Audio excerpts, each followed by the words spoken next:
આમોદ આઈટીઆઈના આધુનિકીકરણ માટે ₹1.94 કરોડ તેમજ ₹4.80 કરોડના ખર્ચે બનનારા આમોદ પુરસા રોડનું ખાતમુહૂર્ત ધારાસભ્ય ડીકે સ્વામીના હસ્તે કરવામાં આવ્યું હતું। આમોદ જંબુસર મત વિસ્તારના ધારાસભ્ય ડીકે સ્વામીના પ્રયાસોથી વિકાસ કાર્યોએ રફતાર પકડી છે, ત્યારે ધારાસભ્ય ડીકે સ્વામીના હસ્તે આમોદ પુરસા રોડનું ખાતમુહૂર્ત કરાયું હતું। તેમજ આમોદ પાસે આવેલી આઈટીઆઈના આધુનિકીકરણ માટે ₹1.94 કરોડની ફાળવણી કરવામાં આવી હતી, જે આઈટીઆઈમાં નવી લેબ બનાવવા માટે તેમજ નવા રૂમ બનાવવા માટે રાજ્ય સરકાર તરફથી ગ્રાન્ટ ફાળવવામાં આવી હતી। ધારાસભ્ય ડીકે સ્વામીના સતત પ્રયાસોથી યુવાનોને ટેકનિકલ શિક્ષણમાં આગળ ધપાવવા તથા રોજગારીના નવા દ્વાર ખોલવાના ઉદ્દેશ્ય સાથે આધુનિકી લેબ તૈયાર થવા જઈ રહી છે। સરકારના આ કાર્યથી આમોદના યુવાનો કોઈ પણ શહેરની સરખામણીમાં પાછળ ન રહે તેમજ આ લેબને કારણે ગુણવત્તાસભર તાલીમ મળશે અને આસપાસના ગામડાના વિસ્તારોને પણ નવી તક મળશે। લેબ અને બીજી સુવિધાઓ જ્યારે ઊભી થઈ રહી છે ત્યારે આજે ભારતીય જનતા પાર્ટીના સૌ કાર્યકર્તાઓ દ્વારા, જેમાં તાલુકાના પ્રમુખશ્રી, શહેરના પ્રમુખશ્રી તેમજ નગરપાલિકાના ચૂંટાયેલા સૌ સભ્યશ્રીઓ, તમામ વોર્ડના સભ્યશ્રીઓ તેમજ પુરસા અને કાંકરિયાના સરપંચશ્રીઓ પણ ઉપસ્થિત રહી આ ખાતમુહૂર્ત કાર્યક્રમની અંદર હાજરી આપી અને આજના દિવસે જ્યારે આ આઈટીઆઈ સ્કૂલની વિઝિટ કરી એ દરમિયાન ખૂબ સુંદર લગભગ 300થી 400 જેટલા છોકરાઓ અહીં અભ્યાસ કરી રહ્યા છે, એમનું ભવિષ્ય બનાવી રહ્યા છે।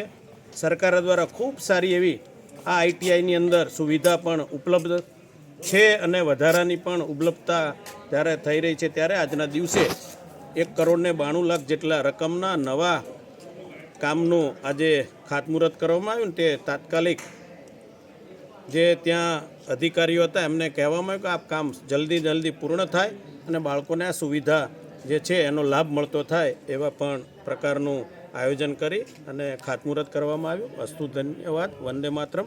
ભારત માતા કી જય। આ ઉપરાંત આમોદ પુરસા રોડ ઉપર ચોમાસામાં વધુ પડતા વરસાદના કારણે વરસાદી પાણી તેમજ ઢાઢર નદી પર પૂરના પાણી ભરાઈ જવાની સમસ્યા હતી, જેથી અઠવાડિયાના દિવસ સુધી રસ્તો બંધ થઈ જતો હતો, જેના કારણે ગામ લોકો તેમજ આઈટીઆઈ જતા વિદ્યાર્થીઓને ભારે હાલાકી ભોગવવી પડતી હતી।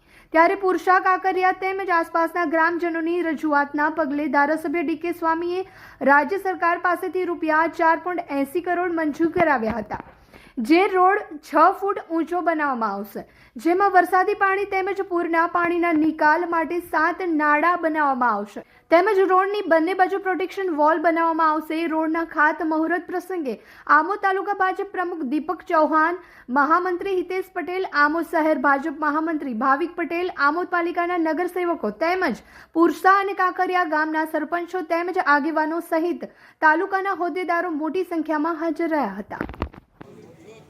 પંચાયતના સૌ અધિકારીઓનો હૃદયપૂર્વક આભાર વ્યક્ત કરું છું અને આજે જ્યારે ખાતમુહૂર્ત કરવામાં આવ્યું ત્યારે આ વિસ્તારના તમામ આગેવાનો, ભારતીય જનતા પાર્ટીના પ્રમુખશ્રીઓ, મહામંત્રીશ્રીઓ, સૌ કાર્યકર્તાઓ, ચૂંટાયેલી પાંખના સૌ સભ્યો હાજર રહી આ પ્રસંગને ખૂબ દીપાવ્યો।